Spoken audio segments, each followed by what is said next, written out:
2 squad cars with their lights flashing, 1 police drone hovering overhead, and a very confused Domino's delivery driver crouching behind our rosebush pizza box still in hand. That's the scene I came home to on what should have been a normal Tuesday evening. My wife Rachel stood on our front porch in her workout clothes, looking more annoyed than concerned, while 2 uniformed officers flanked her on either side. And there, standing in our driveway with her arms crossed like she just caught a criminal mastermind, was Patricia Holbrook, our HOA president, pointing at my wife like she was presenting evidence in court, the accusation that had warranted this emergency response, quote, suspicious silence, unquote. Apparently, Rachel had committed the unforgivable crime of not answering the door when Patricia knocked for the 4th time that day. What Patricia didn't know was that my wife was about to become the one person she really shouldn't have messed with. My name is David Sullivan, and I'm a 38-year-old IT consultant who values 3 things above all else: a perfectly grilled steak, a well-maintained network, and being left alone. My wife Rachel and I moved to Maple Grove Estates 2 years ago, thinking we'd found the perfect quiet suburb to settle down in. The houses were nice, the yards were green, and the neighborhood seemed peaceful. What we didn't account for was Patricia Holbrook. Patricia was a 62-year-old retired substitute teacher who had somehow parlayed her minimal classroom authority into a full-time reign of terror as HOA president.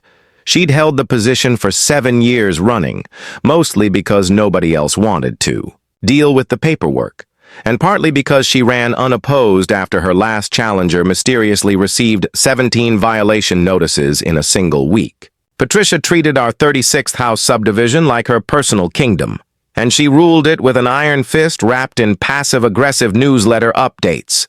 Rachel, on the other hand, was taking a leave of absence from the police force to complete her final training modules for a major promotion. She'd been with the department for 15 years, working her way up from patrol officer to detective to lieutenant. But she never talked about work with the neighbors. She preferred to keep a low profile, especially during this critical career transition. While Patricia was measuring grass height with a ruler, Rachel was completing advanced leadership courses and crisis management simulations.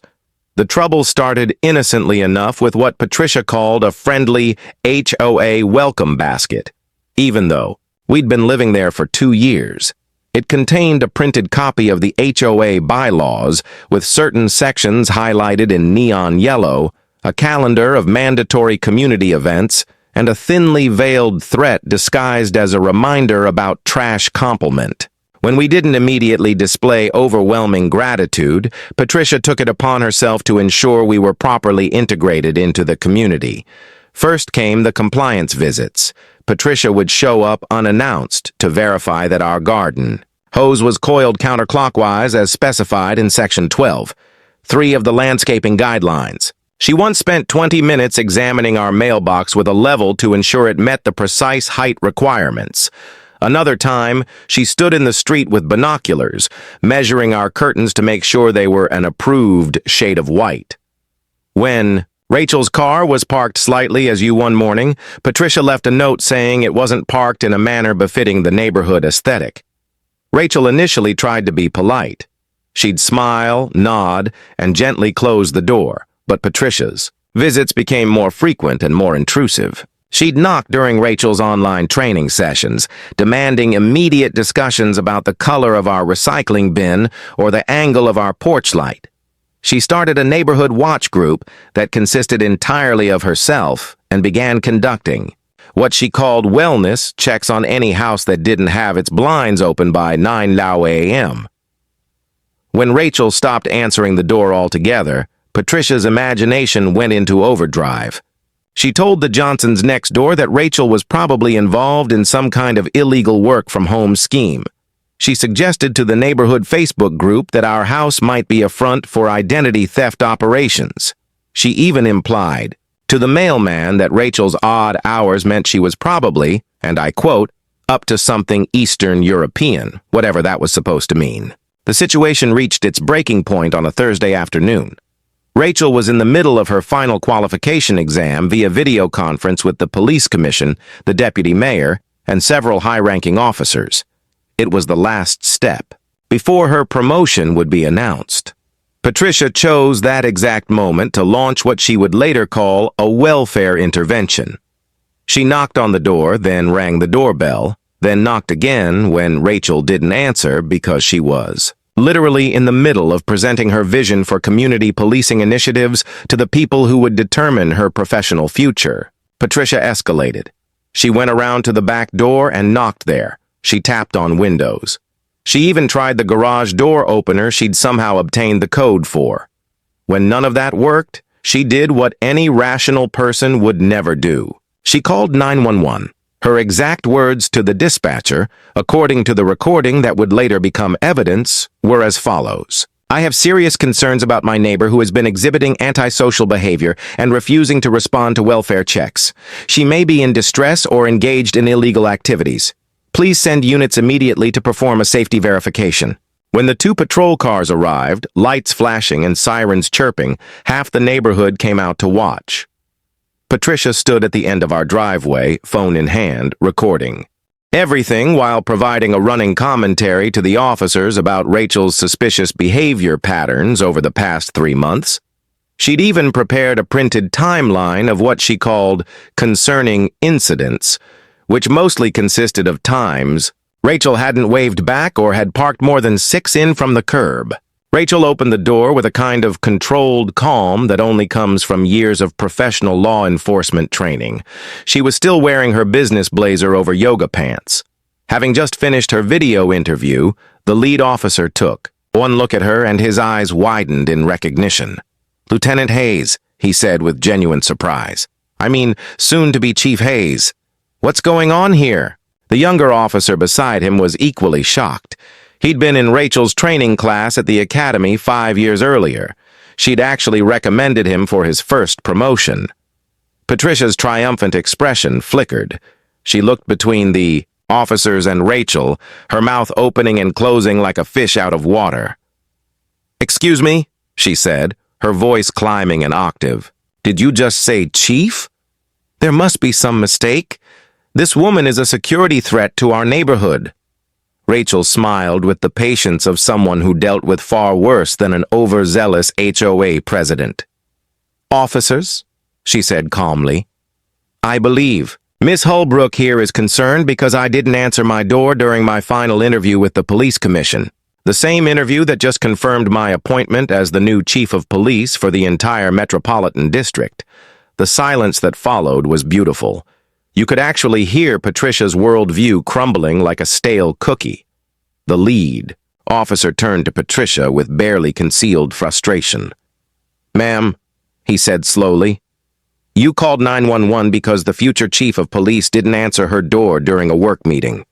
Patricia tried to recover, her face cycling through several shades of red. "I was simply looking out for the welfare of our community," she stammered.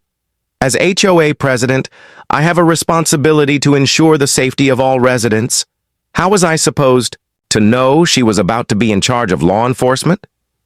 The officer pulled out his notepad. "Well, ma'am, what you've actually done is file a false emergency report. Misuse of 911 services is a misdemeanor that carries a fine of up to $2,000. And considering you've just admitted to repeatedly harassing a member of law enforcement, we're going to need to document this incident thoroughly." Rachel held up her hand. "Officers, I don't want to press charges," she said, though her smile suggested she was enjoying this immensely. "But I would appreciate it if you could make a note of this incident in case there are future problems. And perhaps Miss Holbrook should be reminded about the proper use of emergency services." The officer spent the next 20 minutes taking statements while Patricia stood there, her phone hanging limply at her side, no longer recording. The Domino's driver had long since delivered his pizza to the correct house and left, but not before taking his own video that would later go viral on TikTok. The neighbors gradually returned to their homes, but not before exchanging knowing looks and whispered conversations about Patricia's latest overreach. The very next morning, Rachel's promotion ceremony took place at City Hall. The mayor was there along with the city council, fellow officers, and media from 3 different news stations. Rachel looked magnificent in her dress uniform as she took the oath of office. The coverage made the evening news with headlines like First Female, Chief Promises Community-Focused Reforms, and New Police Chief Brings Decades of Experience to Role. Patricia, meanwhile, discovered that her 911 call had triggered an automatic review of her calling history. Turns out she'd contacted emergency services 13 times in the past 6 months. Once to report suspicious walking patterns from a jogger who turned out to be training for a marathon. Another time to report a quote-unquote gang of raccoons engaged in organized crime around her garbage cans. She'd even called to report a suspicious van that turned out to be Amazon delivery. The police department issued Patricia a formal warning and a $200 fine for repeated misuse of emergency services. But that was just the beginning of her problems. Someone, and I'm not saying it was me, but I'm not saying it wasn't, forwarded the police report to the other HOA board members. They called an emergency meeting to discuss Patricia's behavior and its potential liability implications for the association. The board vote was swift and decisive. 6 members voted to remove Patricia from her position, effective immediately. The only vote in her favor came from a proxy vote she'd submitted on behalf of her cat, Mr. Whiskers, who she'd somehow registered as a voting member due to a clerical error she'd made while updating the bylaws in 2019. The board also voted to ban her from holding any HOA position for the next 5 years. When Patricia received the registered letter informing her of the board's decision along with a bill for the emergency services fine, she stood in her driveway reading and rereading the documents. Her face went from red to white to a concerning shade of purple. She crumpled the papers in her fists and let out a sound that was part scream, part sob, before storming back into her house and slamming the door so hard that her approved HOA standard door wreath fell off and rolled into her, meticulously maintained flower red.